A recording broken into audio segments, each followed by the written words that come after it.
La ilaha illallah.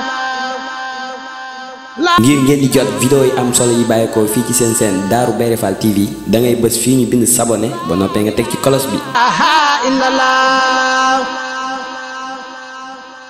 La ilaha illallah. Darou Bairé Fall TV, la première chaîne qui valorise la vie et l'œuvre de Mame Cheikh Ibrahima Fall.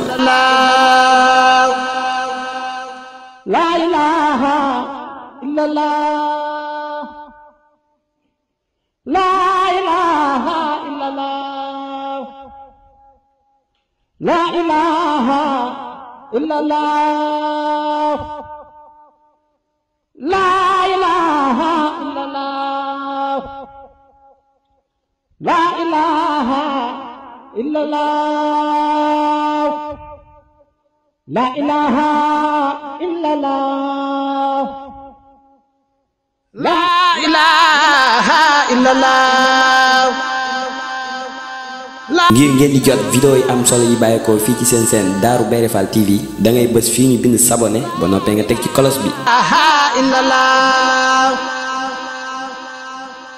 La ilaha illallah. Darou Bairé Fall TV, la première chaîne qui valorise la vie et l'œuvre de Mame Cheikh Ibrahima Fall.